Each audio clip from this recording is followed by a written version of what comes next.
It's time for America Outdoors Radio.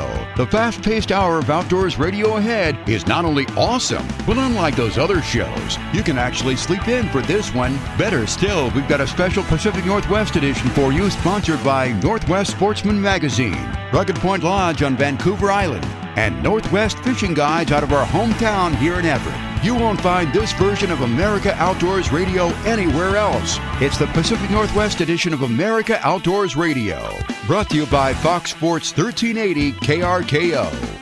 We've got a great Pacific Northwest edition of America Outdoors Radio for you this week. We'll be talking with Jennifer Stahl with Northwest Fishing Guides out of Everett. She's got a Snake River fishing report for you. At the end of the hour, we'll tell you about some awesome attachments you'll want to have for your belt-driven Work Sharp knife sharpener. These are made in Ashland, Oregon. They are the bomb if you are into sharpening knives. And Ben Sauerman with Work Sharp will tell you all about them and how they are good for more than just knives. They work for tools too. But first, let's get into what's hot here in the Pacific Northwest. And coho fishing is hot. That is, if the rivers drop into shape. The Puyallup River is open for retention of hatchery coho from the 11th Street Bridge to the mouth of the Carbon River. So get out there and catch some coho. You can get 2 hatchery coho. Another river that's open is the Dungeness River out on the Olympic Peninsula. The Dungeness is open from the mouth to the hatchery intake pipe at River Mile 11.3. And here you can catch 4 hatchery coho. Got to release the wild ones, but there's some good opportunities here. Something that's not hot is steelhead fishing on the Upper Columbia River. Unfortunately, the return is about 1/3 of the 10-year average. So, Washington Department of Fish and Wildlife has announced there will be no steelhead fishing on the Upper Columbia above Priest Rapids Dam, which includes the Methow and Wenatchee rivers.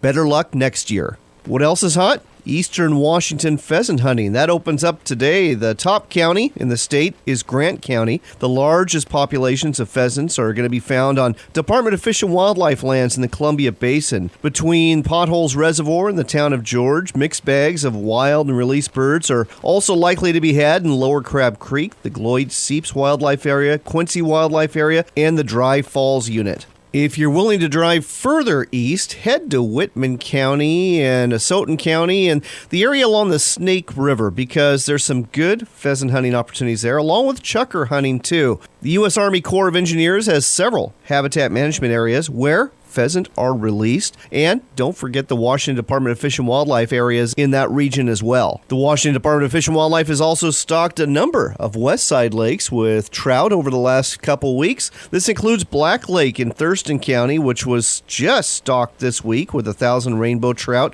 that are averaging better than half a pound each. Bradley Lake in Pierce County was stocked late last month with 1,000 rainbow trout averaging half a pound each. Gibbs Lake in Jefferson County was stocked a couple weeks ago with 350 rainbows that are about a pound in size. And Harts Lake in Pierce County was stocked this past week with 425 rainbows averaging over a half pound in size. Some other lakes you might want to fish are ones that are closing October 31st, including Langlois, Lake Margaret, Lake Padden, Silver Lake, Lake Kai, and 16 Lake. The fishing here have been growing all summer, and this time of year they become active with the cooler temperatures as they put the feed bag on before winter. And that's what's hot here in the Pacific Northwest. And with that, let's head to this week's national edition of America Outdoors Radio.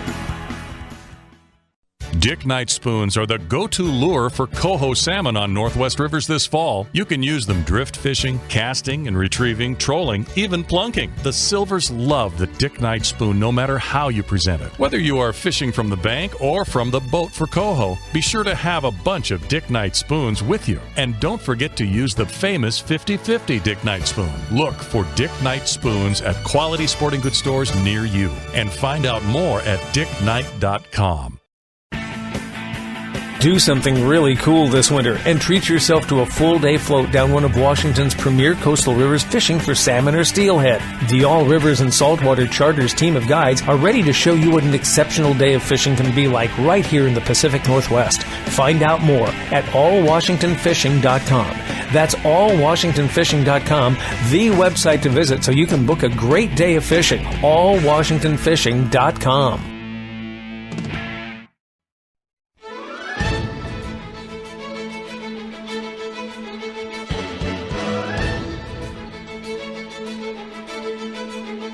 It's time for America Outdoors Radio, the show that covers the outdoor scene across the U.S. of A. and the entire continent. Fishing, hunting, conservation, outdoor recreation, and great destinations, we cover it all every week. It's your country, your outdoors. Let's explore it together with your host, John Cruz.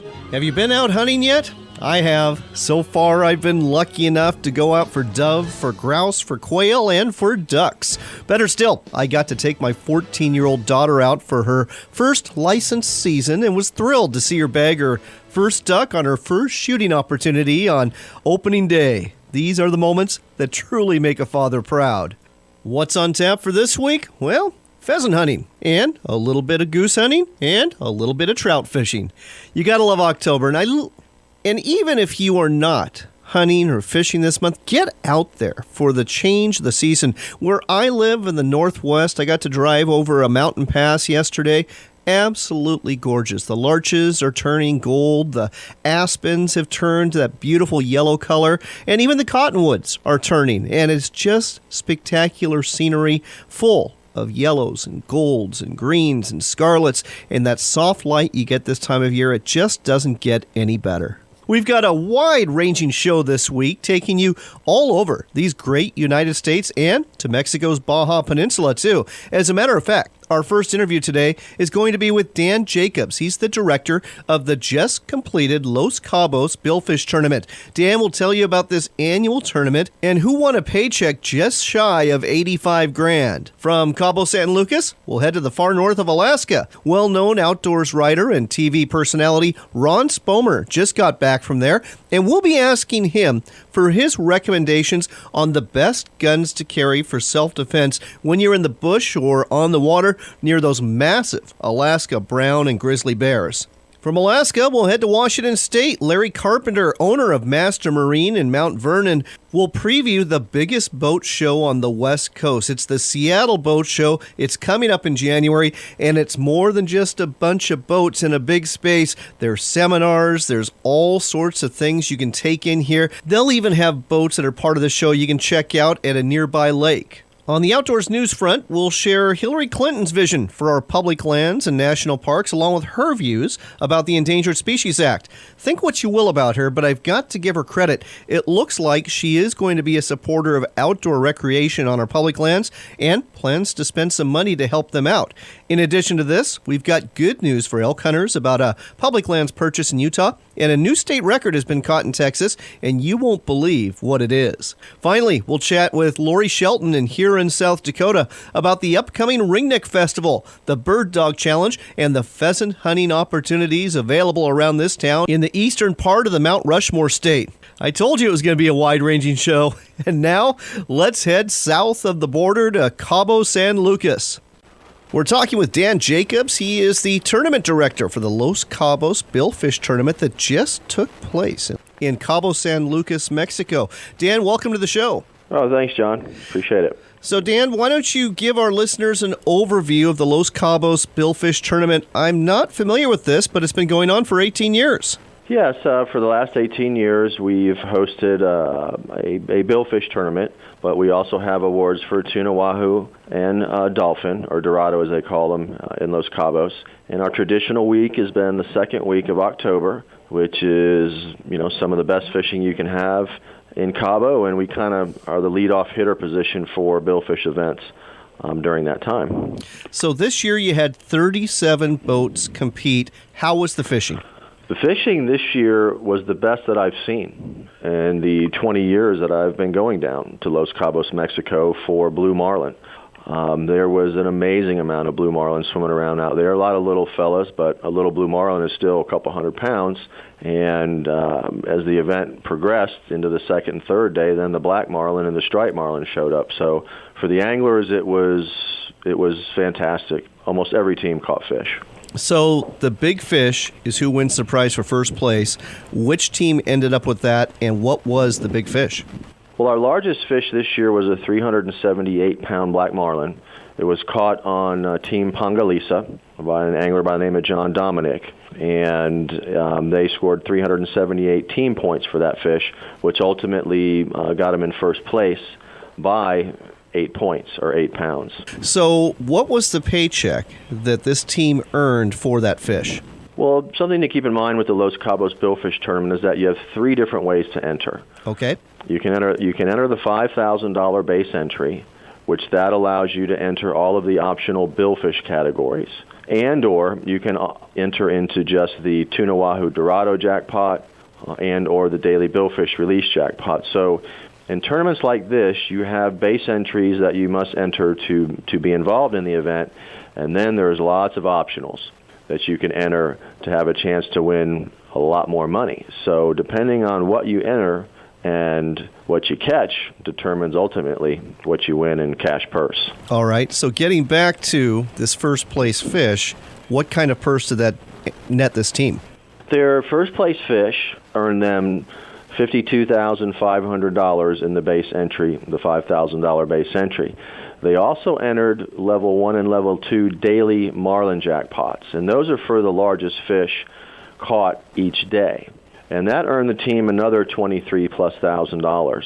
And they also took the top captain award, which we have there as 5% of the base entry. So all in, they won $84,650.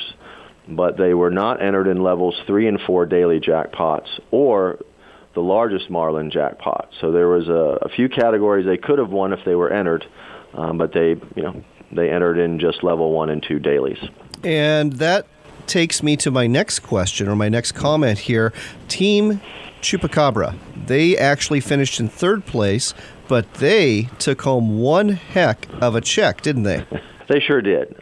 They had what we call an all-in entry.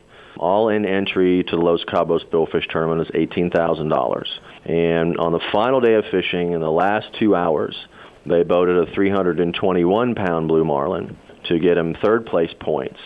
But because they were all in, they picked day 1 and 2, level 3 and 4 daily jackpots up because that money rolls forward into the next day's fishing, and then they were in the largest marlin jackpot and the only one to catch a fish in that jackpot. So Chupacabra's fish ended up winning $226,000. Wow, that is amazing. And that's 3rd place, so to speak. But you're right. I guess it's all in what you enter and how you go about participating in these tournaments. So here's the next question. How do you qualify to get in this? Can anybody enter this tournament for next year?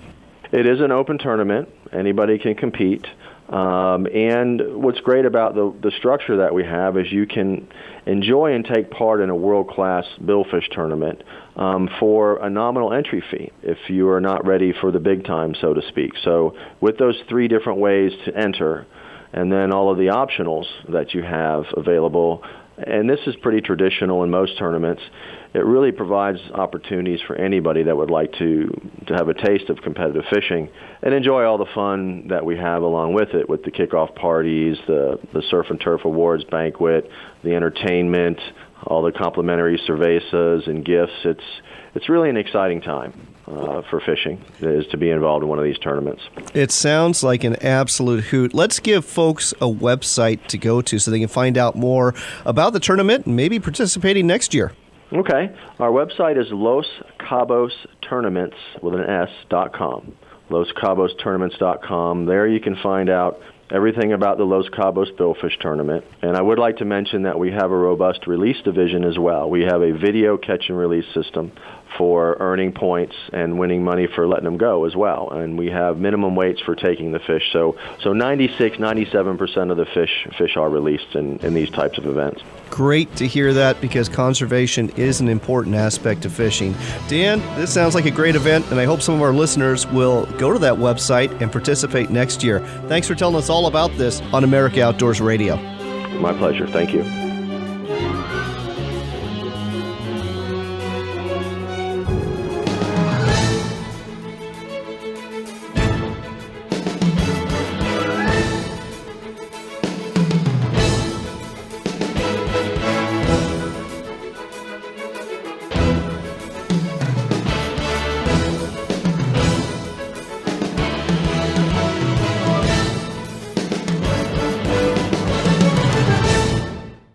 Come experience the salmon and halibut fishing vacation of a lifetime at Alaska Premier Charters and Wild Strawberry Lodge. Located in scenic Sitka, Alaska, Wild Strawberry Lodge offers true Alaskan hospitality coupled with world-class fishing and lodging. With experienced captains, top-quality gear and boats, and incredible sport fishing action, the multi-day inclusive vacations are perfect for novice and extreme anglers alike. This is the Alaska Fishing Lodge you've been searching for. So why wait? Book now at wildstrawberrylodge.com. That's wildstrawberrylodge.com. Tom and Jerry's Boat Center in Mount Vernon is Washington's largest Hughes Craft and Kingfisher aluminum boat dealer. As a leader in sales, service, and fun on the water, Tom and Jerry's only purpose is to make sure you end up with the right boat for your family's needs at a price that will make you smile. Whether it's a new Hughes Craft or Kingfisher or a new Yamaha or Honda outboard, Tom and Jerry's can take care of all your needs. Check us out at tomandjerrys.net, and we'll see you on the water. Homer Ocean Charters, offering premium halibut and salmon fishing since 1979 in Homer, Alaska. We also offer kayaking, hiking, remote cabin rentals, and water taxi service to all destinations in Kachemak Bay State Park. Call 907-235-6212 for reservations. That's 907-235-6212. Again, that's 907-235-6212 for Homer Ocean Charters. Hughes Craft is the Pacific Northwest best-selling boat. It's a family fishing boat that has been providing the most safety, fishability, and the best value to Northwest boaters since 1948. Hughes Craft's welded aluminum boats are built for serious fishermen with plenty of room for fighting fish, not the rest of the crew. Our state-of-the-art design allows for pure fishing functionality and the durability to last season after season, year after year, and decade after decade. To find the Hughes Craft dealer nearest you, visit hughescraft.com. Looking for the safest, most stable riding boat on the market? Welcome to Stabicraft. Born in New Zealand, Stabicraft has a built-in reputation for making the most seaworthy boats on the market. Heavy gauge aluminum chambered boats with models ranging from 14 to 29 feet in a variety of configurations to suit all your needs. Check out the all-new 2750 center cab, a walk-around design for the Northwest market and packed with industry-leading features to suit all types of fishing, allowing you to adventure with confidence. Book a test ride today at stabicraft.com. So let me tell you a little story. A few years ago, I was traveling up to the Cowlitz River to do a little steelhead fishing. Right about this time of year, I hit a sheet of black ice, and in a matter of seconds, I had $50,000 worth of boat laying in a ditch upside down. My first call was to my insurance company, a company that if you own a boat, you need to know about. The company is called the Boat Insurance Agency, and they're located right here in the Northwest. In a very short amount of time, my totaled boat, a situation that could have sunk me, was resurrected and made right. I've since learned that my outcome isn't always the case for others, which is why you need to be sure your boat insurance is being handled by boat insurance experts. This is what they do, folks. Visit them on the web at boatinsurance.net. That's boatinsurance.net. The Boat Insurance Agency. Hey, this is a call you have to make. You need to know that your boat is really covered. boatinsurance.net. Dick Knight spoons are the go-to lure for coho salmon on Northwest rivers this fall. You can use them drift fishing, casting and retrieving, trolling, even plunking. The Silvers love the Dick Knight spoon no matter how you present it. Whether you are fishing from the bank or from the boat for coho, be sure to have a bunch of Dick Knight spoons with you. And don't forget to use the famous 50/50 Dick Knight spoon. Look for Dick Knight spoons at quality sporting goods stores near you. And find out more at dickknight.com.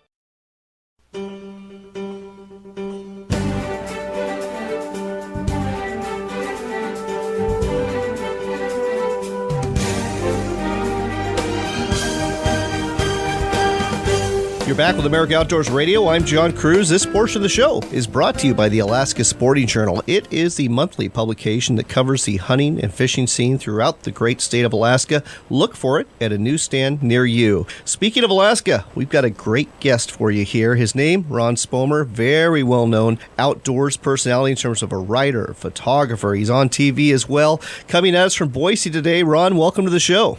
Hey, John, thanks for having me. Ron, you just got back from Alaska. What were you doing up there? Oh, we were doing everything. You know, you can't beat Alaska for a little bit of everything outdoors fun. So we were silver salmon fishing, we were waterfowl hunting, we were brown bear hunting, and we were moose hunting. Nice. Exactly. What part of the state were you in? Well, this time went someplace new. You know, I've been up there about 19, 20 different times, and I'd never been really in that southeast corner, sort of the bend, just where the sort of the Yukon border comes out. So I would be between Cordova and Yakutat, on the coast. And how was the weather? It's a little bit iffy this time of year. Yeah, right. We had 80-mile-an-hour winds one day, pouring rain. We got rained on about 7-8 days out of about 14 that we were up there. But we had a few nice days, too, so that's always a treat. So here's a question for you. When it comes to October, are the bears pretty much in hibernation, or are they still there?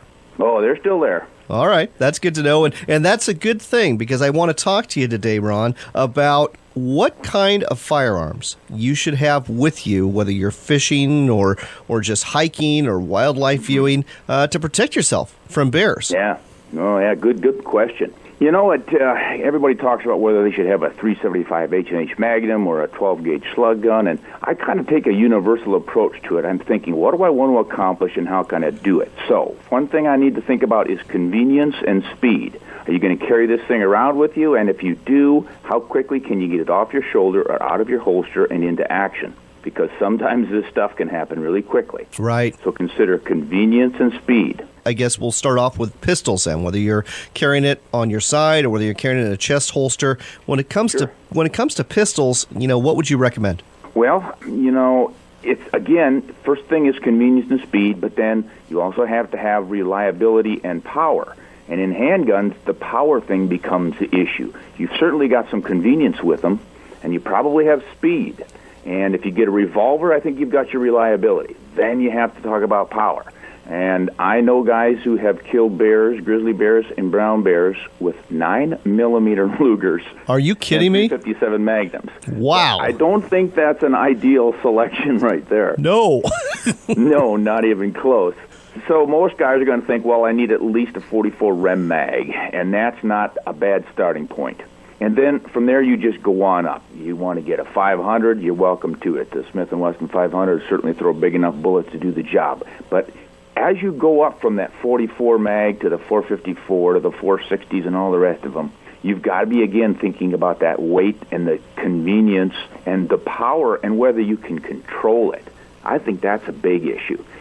Some guys will take a big, heavy revolver up there, and they've shot it a few times at home. They don't really enjoy it, so they don't develop the necessary skills to control that thing. Right. One shot and the muzzle's way up in the air or something, so you really have to think that through.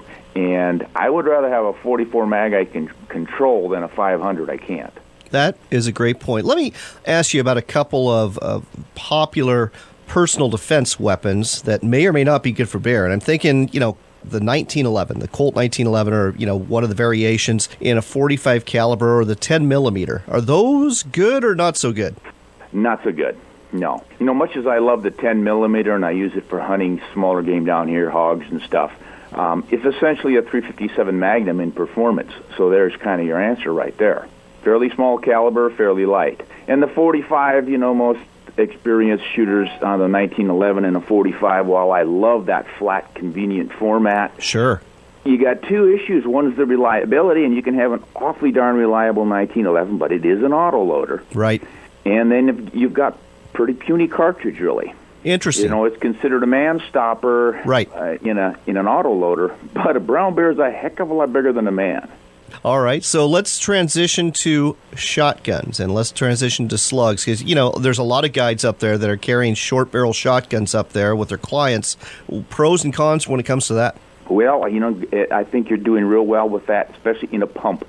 I wouldn't go with an autoloader for the same reasons on the complication part of it. For reliability, I'd go with the pump gun. You can get a lot of rounds in it, extended magazine, and, most pump shooters, if they're experienced, they can really pour through one of those. Then it just becomes a matter of selecting the right bullet. And, of course, the bullet's what does the work with all of these. But shotguns, they're quick to point. They're fairly easy to carry over your shoulder. A pump is rugged and reliable. I would get one in stainless synthetic or marine coat finish of some kind, so you don't have to worry so much about rust, because you're going to be dragging this thing all around while you fish. It's going to get wet. It might be in the bottom of the boat. But, man, you really can't beat that big, heavy 70 caliber is essentially what it is. A 12 gauge is a .729 nominal barrel. That's a big chunk of lead you're throwing out there. All right. One more thought here. Is it a good idea to carry bear spray in lieu of a firearm? Boy, the experts have done a lot of research on this, and they claim it is.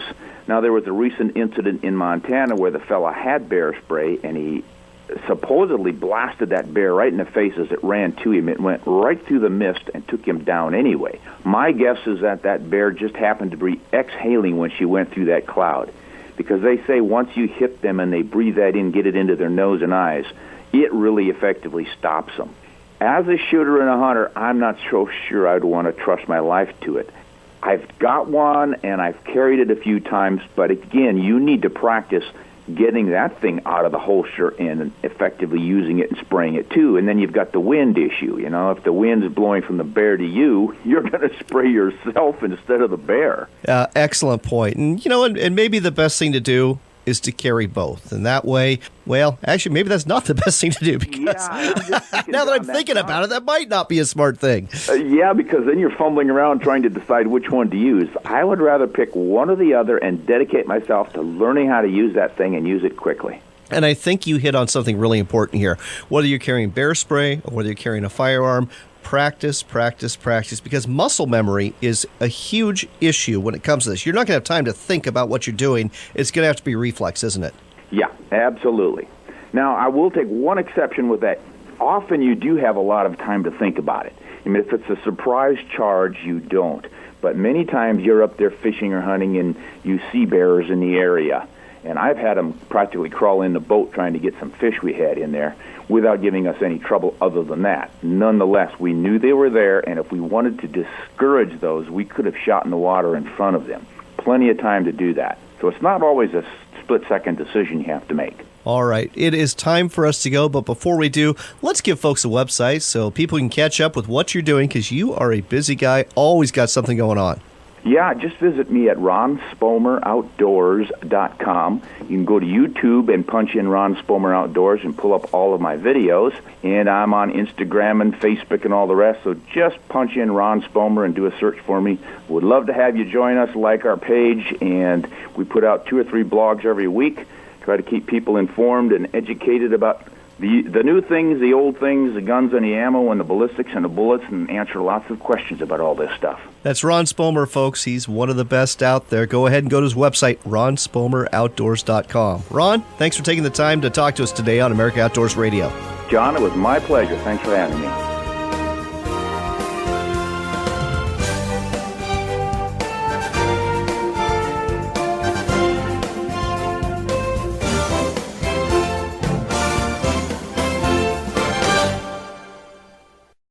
Come experience the salmon and halibut fishing vacation of a lifetime at Alaska Premier Charters and Wild Strawberry Lodge. Located in scenic Sitka, Alaska, Wild Strawberry Lodge offers true Alaskan hospitality coupled with world-class fishing and lodging. With experienced captains, top-quality gear and boats, and incredible sport fishing action, the multi-day inclusive vacations are perfect for novice and extreme anglers alike. This is the Alaska Fishing Lodge you've been searching for. So why wait? Book now at wildstrawberrylodge.com. That's wildstrawberrylodge.com.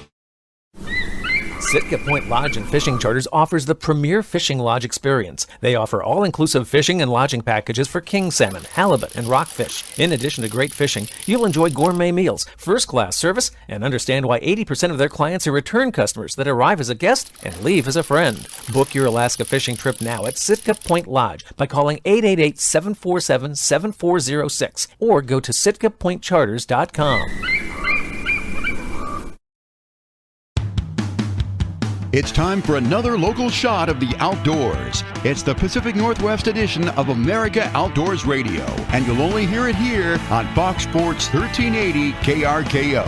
It's time to catch up with Jim and Jennifer Stahl again. They are the owners of Northwest Fishing Guides based out of Everett. We have the pleasure of talking to Jennifer because Jim is fishing the Snake River near Heller Bar. Jennifer, welcome to the show. Well, thank you. So, got to ask, how has Jim been doing down there by the mouth of the Grand Ronde? How are the steelhead and the salmon biting? They are biting, which is very nice. The fresh rain that we've been having has given them enough water to get upriver, and he is boating fish every single day. There's quite a bit of action every day, whether it be some salmon, some steelhead, even some bass up in the canyon. They're definitely having a lot of fun over there with all of the fish that they're catching. Now, the Washington Department of Fish and Wildlife just announced there will be no summer steelhead season on the Upper Columbia, and the snake didn't get all the fish they're used to, but there's definitely enough to make it a viable fishery there, isn't there? Yes, most definitely. That's one thing that I love about being over on the Snake is there is such a great opportunity. People don't realize how far those fish have come.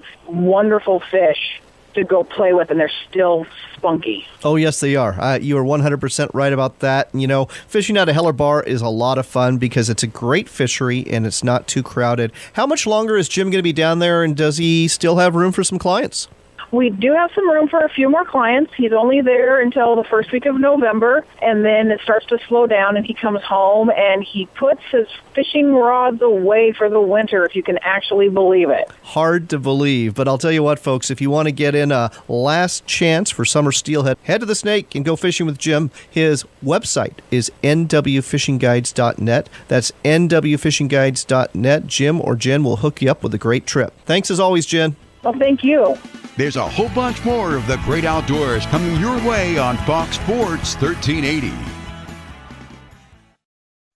Want a trip with some of the most talented anglers on the water? Then book a trip with Northwest Fishing Guides. Salmon, that's right, salmon are their specialty, and you'll get a chance to catch them out of the mighty Columbia River from a comfortable and sturdy 26-foot boat. Northwest Fishing Guides will take you out for steelhead and sturgeon too, and can also accommodate your saltwater fishing desires. So whether you want salmon in the cooler or other fish on the line, book your trip now at nwfishingguides.net. That's nwfishingguides.net. Book your trip with the best. Looking for a way to get the message out about your business to hunters and anglers throughout the Seattle and Everett area? Then consider advertising with America Outdoors Radio on Fox Sports 1380 KRKO. To find out more, contact John Cruz through his website at americaoutdoorsradio.com.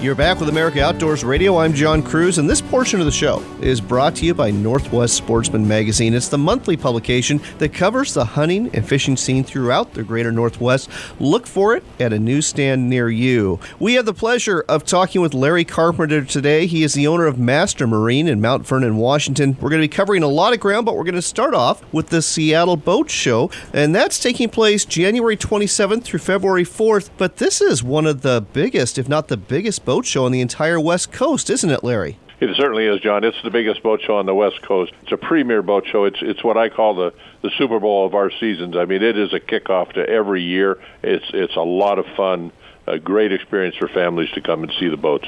Now, speaking of the Super Bowl, this actually is taking place at CenturyLink Field where the Seahawks play, but there's also boats you can see on South Lake Union. Tell our listeners a little bit about what they're going to find at both locations. Most of the boats in South Lake Union are in the water, and they're some of the bigger yachts and pocket cruisers, that type of thing.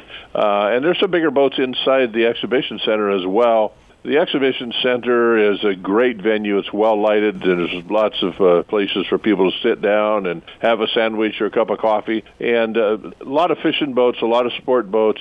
It's a great venue. There's so much to learn. There's a multitude of seminars that go on all day, every day. It's just a great event, and there's multi-day passes for families and individuals. So there's a lot to do over a 9-day show, I'll tell you. Now, Larry, you're primarily in the fishing boat business. I know there's a lot of fishing boats you're going to find there, but you kind of touched on this. This isn't just for fishing boats. It kind of covers the whole gamut, doesn't it? Oh, it covers little sailboats and bow rider ski boats, and there will be some big yachts inside the building there as well. I don't know. There's 400 or 500 boats will be on display of a multitude of varieties, John. Wow, that sounds impressive. And the seminars, are we talking just boating seminars, or are there fishing seminars as well? Oh, no, there's a lot of fishing seminars, boating seminars, how to cruise, where to cruise, how to cook on your boat, how to maintain your boat, how to buy marine insurance. So many qualified people doing presentations up on the different stages. I think there's 4 different stages that they use. It's great opportunity for people. I wish I had more time to walk around, but we're always talking to customers, past, present, and future, and it's not much time for us. But for a family, it's a real neat family event, I'll tell you, John. All right. Well, folks, you can find out more about the Seattle Boat Show, the biggest on the entire West Coast, by going to seattleboatshow.com. The dates again, January 27th through February 4th. Tickets go on sale December 1st, and they'll post the seminars in mid-November, so check that out as well. Let's turn our attention to something else. Let's talk about your dealership in Mount Vernon, Washington, and the boats you carry. You carry several lines, and one of them I'm not familiar with at all. Sea Sport Boats. Tell our listeners more about this line. Yeah, well, Sea Sport boats have been made up in Bellingham for 30-some years. The Wright family started, Ron Wright and his brother. Ron is the proprietor still, and he builds 4 lines of boats. I think the oldest one that people know of is Sea Sport. They are a pilot house, enclosed cabin, all-weather, Northwest cruising/fishing boat. He also builds, and we sell these other brands I'll mention if I may, John. Sure. Osprey. We've sold Ospreys for 17, 18 years. Unbelievable offshore boat. They frankly compete with the Sea Sport, but we're happy to sell both of them. And we sell also the Sea Dory boats, which have been around for a long time. Sure. And the Tomcat, the 25-foot catamaran boat. All of those made by Ron Wright up in Bellingham. And if I can tell you, is, in my view, the best boat builder that I've worked with in my career. So it sounds like you specialize in ocean-going boats, specifically for Puget Sound, for the San Juans, and for the Inside Passage, and they would probably work for up in Alaska waters too. Oh, absolutely. That's exactly what we do in the style boats that I mentioned. I also have some aluminum brands that are very, very good boats. In a pilot house version, I have Weldcraft and also Thunderjet, which are both companies are made over in Clarkston, Washington. So we not only have fiberglass, we've got aluminum. And if you're looking for a pilot house fishing boat to go to BC, to go to Alaska, we've got them all. Let's talk about something else here. We were mentioning the Seattle Boat Show, and folks, these boat shows, you're going to get incredible deals. All the dealers have great deals for the boat show, but this is fall clearance time. You've got some pretty good specials going on right now, don't you, Larry? Yeah, we've got a variety of boats. We've got Lund, Thunderjet, Weldcraft, Osprey. We don't even have any of the new. Well, actually, we did get yesterday. We got one of our first brand new unsold Sea Sport. We've got some that have been sold and gone before we even get them. Wow! But the other thing we have going on right now is one of our big parts of our business in the fall and winter are repowers. People with existing boats that want new outboard motors, and we've probably got 75. Motors, Suzuki's and Yamahas primarily, that we've got some real special clearance sales on, which are really a great opportunity for someone to consider repowering. Now, I know you are the guy that determines what the sale prices are. Go ahead and tease our listeners here. What is the best deal that you're going to find right now at Master Marine? Well, if you've got a real boat, I mean, a boat like I talked about, these offshore type boats, a 22 to 26 foot boat. I've got the brand new 250 horsepower Suzuki outboards, 4-stroke EFI, 6-year warranty. 6-year warranty. Think about that. $19,995. Can't do it. Can't find anything like it. We've got 4 of them on special right now. That is a heck of a deal, because I have always learned that when it comes to horsepower, you're basically paying $100 a horse. So this is quite the discount if you're getting it below $20,000. It's a real buy, and the technology and the warranty to go with it is second to none in the industry. We've been selling Suzuki's here for since 1984. Do really well with our Yamaha product too, and we've got some specials on those too. So anytime anybody has a question, I'm available to talk to them. Last but not least, it is time to winterize the boats. Do you offer that service as well? Yeah, we had 31 boats roll in last Wednesday for winterization, and we haven't got them all done yet. But yeah, we do. We offer full-service winterization, full-service mechanical shop, and you can hear the phone ringing in the background. That's probably more people looking for an appointment. This is a good time to do it. We haven't had any freezing weather yet, but it's not far away, I believe. I think you're absolutely right about that. Larry, why don't you go ahead and give out your address so people can find you in Mount Vernon? We're right on I-5 in Mount Vernon. We're 333 East Blackburn Road in Mount Vernon, and right on I-5. We're just north of the Anderson Road exit, which is 225. And yeah, we're more than happy to talk to anybody. Come on by. I got a full crew here. We can pretty much answer any question, solve any problem. And if you're not in the area but you're looking for a good buy, go to the website and check out some of the boats that are on special right now. The website is mastermarine.com. That's mastermarine.com. If you're looking for a good deal, even if you live in Oregon or California or Alaska, it's not too far to get to Mount Vernon, Washington. Consider that. Mastermarine.com is a website to start at. Larry, thanks for telling us all about this on America Outdoors Radio. My pleasure. I thank you very much. Have a great week. We've just got time for a news story here, and this is a good news story out of Utah. From the Rocky Mountain Elk Foundation, we learned that this group has worked with the U.S. Forest Service to purchase a 10-acre tract in central Utah. Now, you're probably thinking to yourself, 10 acres, what does that matter?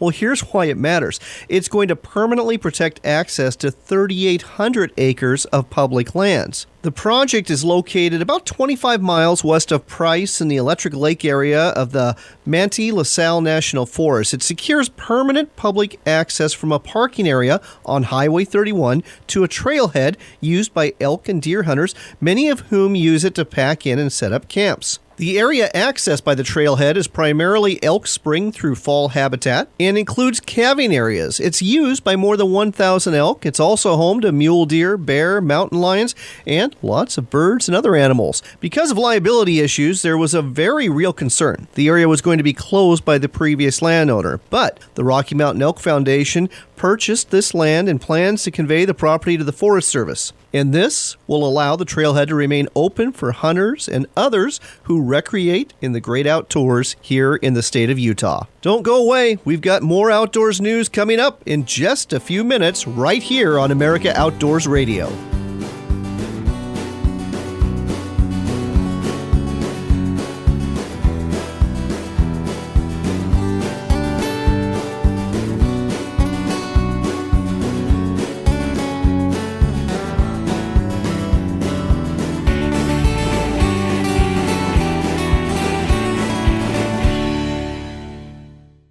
Master Marine in Mount Vernon, Washington specializes in fishing and fun. We offer 7 brands of boats, including Osprey, Sea Sport, Sea Dory, Tomcat, Lund, Weldcraft, and Thunderjet. We also offer Suzuki, Yamaha, and Mercury motors. In other words, no matter what you're fishing for, we've got the boat for you. Drop by Master Marine at 330 East Blackburn Road in Mount Vernon to see what's on the lot, or go online to mastermarine.com. That's mastermarine.com. Waterfowl season is quickly approaching, and the Sauvie Island Duck Club is the place to be. Just 10 miles northwest of Portland, Sauvie Island is a hub for wintering populations of ducks and geese, making it an ideal location for hunters. Sauvie Island Duck Club offers day, month, and year-long memberships, and they are open 7 days a week for all of your waterfowling needs. Spots are still open for fall, so contact them now for prices and reservations. Find out more at siduckclub.com. That's siduckclub.com.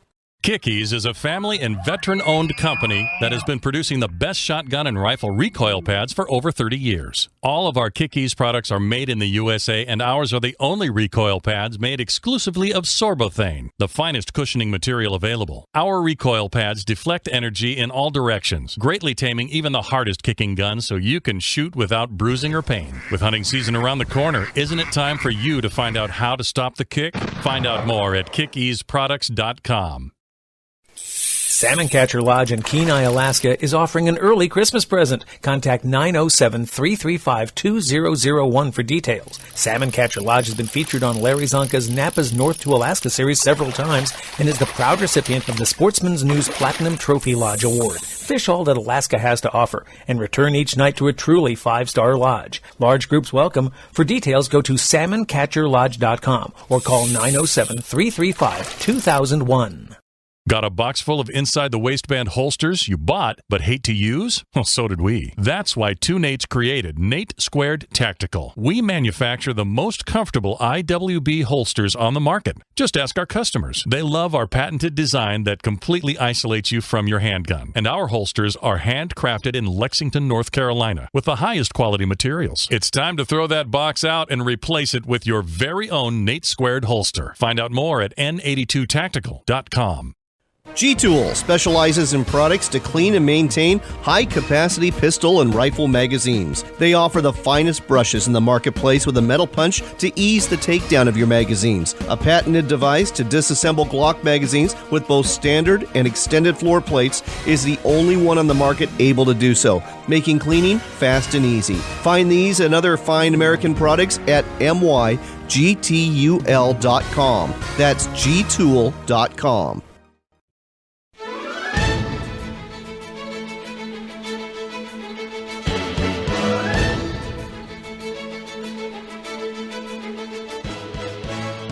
Welcome back to America Outdoors Radio. I'm John Cruz, and this portion of the show is brought to you by the American Shooting Journal. It is the monthly magazine that covers, well, just about everything firearms related. Whether it be shooting, whether it be tactical, whether it be hunting, you'll find all of that information and much more in the American Shooting Journal. Look for it across the nation at a newsstand near you. It's time for some outdoors news, and I ran across an interesting news item from a conservation organization. Now, the conservation organization reached out to the 4 presidential campaigns, asked for their opinions on a number of subjects, to include management of our public lands. Donald Trump and Gary Johnson's campaign did not respond, but Jill Stein and Hillary Clinton's campaign did respond, and their take about public land use is very interesting. As you may be aware, our public lands, in terms of our national parks, national forests, wilderness areas, etc., see over 407 million visits each year. However, our public lands have real problems maintaining the land they're tasked to take care of. Our national parks alone have an $11.5 billion maintenance backlog. Hillary Clinton's idea to address this is to start a new American Parks Trust Fund and to extend public access to public lands. The trust fund is meant to replace and roughly double the authorized level of the Land and Water Conservation Fund to make sure that our parks and public lands are maintained. She also plans on unlocking access to about 2 million acres of national forests and other public lands that are landlocked by private lands. She's going to do this by working with states and private landowners to create voluntary conservation partnerships and establishing new access points, trails, and easements. Hillary Clinton also makes it very clear that she'll fight efforts to privatize our public lands, including efforts to sell off our national forests, monuments, or national parks. She says not only should future generations have the right to enjoy and experience these valuable resources, but we need to protect the wildlife that call them home. I'm not going to name the conservation organization this information came from because they basically recalled it. They didn't want to post it because it was too one-sided in their opinion since Donald Trump's campaign did not respond. But I think this gives some very valuable insight into Hillary Clinton's vision for how our public lands that we recreate on are going to be managed. And if you enjoy recreating in our public lands and national parks, this is probably pretty good news if she follows through. We've got one other piece of news, and this is kind of a fun one. A record-breaking alligator has been caught in Texas. From the Outdoor Hub, we learned Texas Parks and Wildlife has confirmed a record alligator was caught near Dayton, Texas this month. The massive reptile was measured at 13 feet, 8 inches long, weighed well over 900 pounds. Surprisingly enough, it wasn't killed. Nope. It was actually transported to a facility called Gator Country. It's an alligator rescue educational facility in Beaumont, Texas. Gary Siraj from Gator Country said the gator will be named Big Tex, which is very fitting. So, the next time you find yourself near Beaumont, visit Big Tex, who just goes to prove that everything is bigger in Texas. Welcome back to America Outdoors Radio. I'm John Cruz. This portion of the show is brought to you by Northwest Sportsman Magazine. It's the monthly publication covering hunting, fishing, and more throughout the greater Northwest and these United States. Speaking of these United States, we are going to take you to South Dakota, specifically here in South Dakota, because the Ringneck Festival is taking place there pretty quick. With us here to tell us more is Lori Shelton with the Huron, South Dakota Chamber of Commerce. Lori, welcome to the show. Thanks, John. Appreciate you calling and letting me talk about our Ringneck Festival in Huron. Well, why don't you go ahead and tell our listeners more about it? When's it taking place and what's it all about? Well, our Ringneck Festival this year is going to be November 3rd through 5th of 2016. And what the Ringneck Festival is a 6-man competitive hunt from teams coming across all over 20 different states we've had who compete in the hunt. How it works is you have 6 men in the field, 2 dogs. You each get 4 shells. And in South Dakota, you have a 3-bird limit. So whichever team comes back with the most birds, the most shells, and the most poundage, if it comes down to a tie, is the winner. This sounds fascinating. So is this taking place in specific predetermined fields on private land or public land or what? The land that we use is all donated land by our local farmers. So it's not preserves or lodges that put up their land. It's our local landowners around Huron and within 50 miles of Huron that donate their land for us to use as a fundraiser for our Chamber and Visitors Bureau so that we can continue to bring hunters into our area. Oh, this sounds fantastic. Now, I understand in addition to the Ringneck Festival, or part of it, is the Bird Dog Challenge. What's this all about? Well, the first 2 days, actually, the 3rd and 4th this year, is what we call the Bird Dog Challenge. And what happens there is you get to have a dog in the field and 2 hunters. And you each are limited to 5 shells, and you have 20 minutes to harvest birds. So in this case, the birds are actually planted in the fields, and then the teams are actually awarded based off of how quickly they can bring in as many birds. You know, I've heard of speed dating before, but I've never heard of speed hunting. This is a very novel concept. Well, if you watch this, these hunters go racing through the fields, but you can't go too fast because you don't want to miss the birds.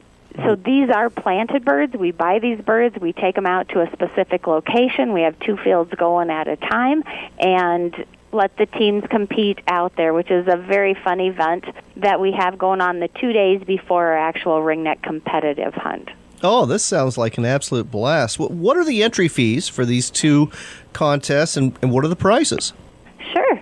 The entry fee this year is $1,650, which is $275 per hunter. And that includes meals, the hunt, entertainment, and the prizes. And the prizes for the top winning teams, each team and their hosting landowner receives a shotgun.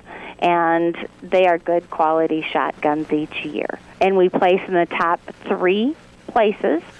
So top 3 teams win. We also have what we call as a Calcutta, where you can bid on your team or somebody else's team, and those prizes typically are up to $35,000 in prizes that we award out for the Calcutta part of that hunt. Well, that's amazing. So in addition to speed hunting / speed dating, you now have horse race betting / pheasant hunt betting in addition too, right? That's kind of how it works. The interesting thing about the Calcutta is you bid on yourself or another team before you actually know whose land you draw. The landowners get drawn at the very end of the night on Friday night as part of our banquet, the opening night banquet. So the teams don't actually know whose land they get to hunt on until the end of the night. So it is truly luck of the draw. You know, and as we all know, some land can be better than others, but we've never had a team that's gotten skunked, and for the most part, they all come back with their 18 birds, or the majority of them do. Wow. So I'm guessing it's too late to register for this year, but if folks just want to come hunt around here in South Dakota, tell our listeners about the opportunities that are there. You know, hunting in our area in Huron, we are in the eastern part of South Dakota, and we're pretty much dead center east part of South Dakota if you divide it by our Missouri River. In our area, we have hunting for everybody. If you want to pay to hunt on a preserve or and have a guided hunt, you can do that. We have 12 guided hunting places around Huron.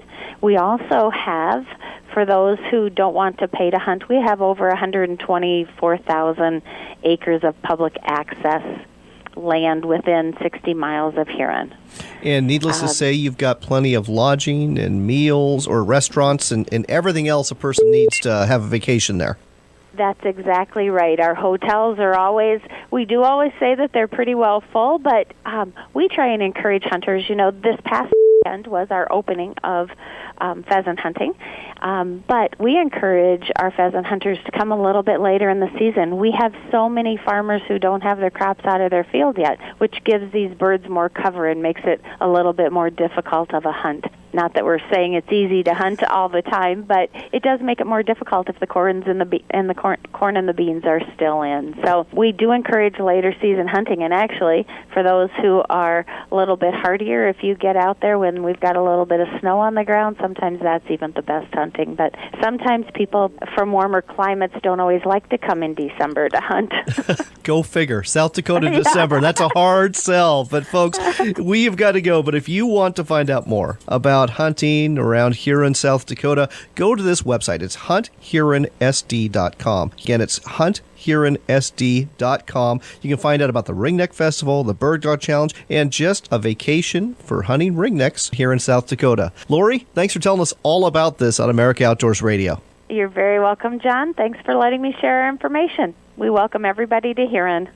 We hope you enjoyed this week's broadcast. We have got to go, but if you get a chance, visit our website at AmericaOutdoorsRadio.com and check out a podcast of last week's show. You can also follow us on Facebook and tune into us at WRVO Radio. That website's found at RenoViolaOutdoors.com. I do hope the good Lord's going to bless you today and in the days ahead. There's a lot of hunting and fishing to be done out there this month, and I hope you're going to get out there for your fair share of either one or maybe even both. Remember, it's your country and your outdoors.